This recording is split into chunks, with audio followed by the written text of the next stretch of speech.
Hey gals and guys, it's Phil Larson, and this is your Motivational High Five on Potential. Let's do this.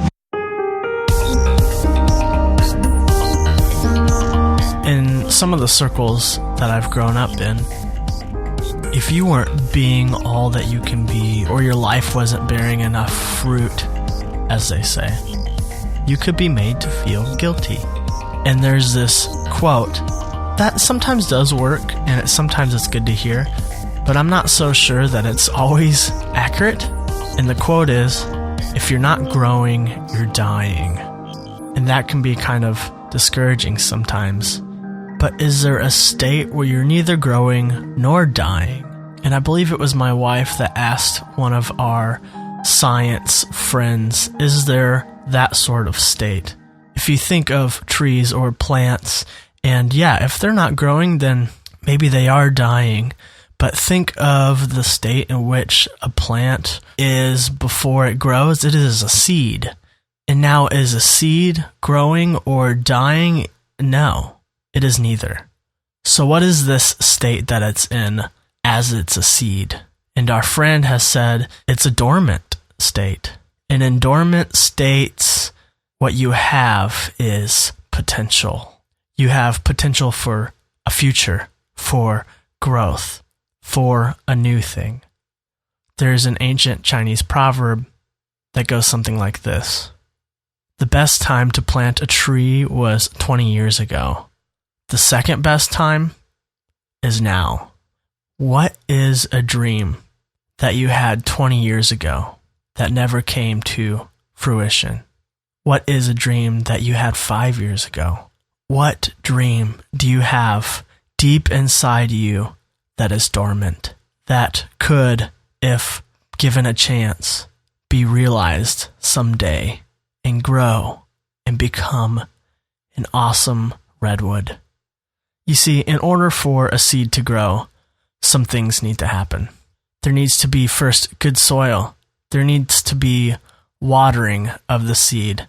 There needs to be other things that happen that a professional gardener could tell you. It just can't grow on its own without things to first happen.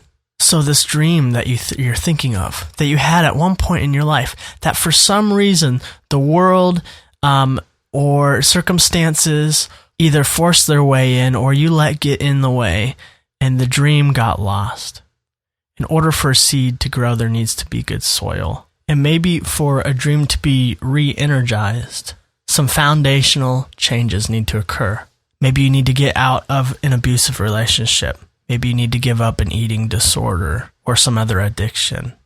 Maybe you need to stop working so much and spend some more time at home. Take care of yourself. Take care of those around you who are most important to you. Till the ground, do the work, make the soil fertile for the seeds of potential to grow.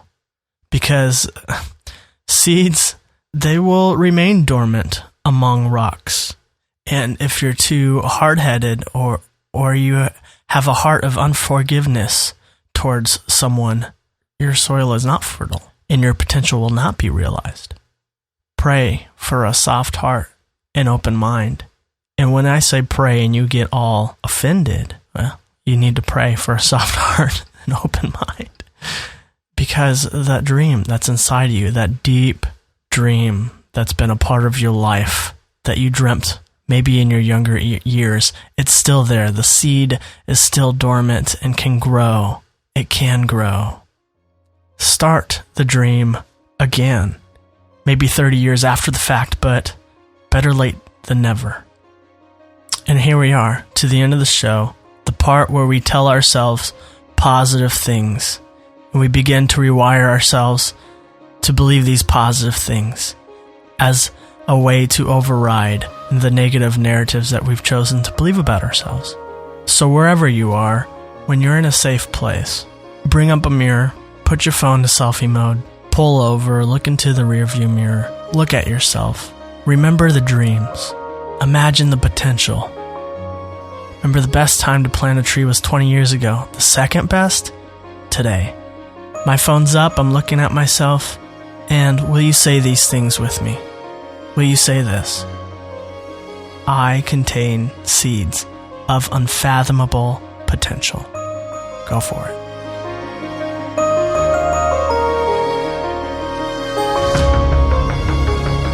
Good job. And maybe that little exercise was part of planting a seed within you. Well, this has been Phil Larson of your Motivational High Five. And I just want to remind you that you have the power to take back your narrative and make it positive.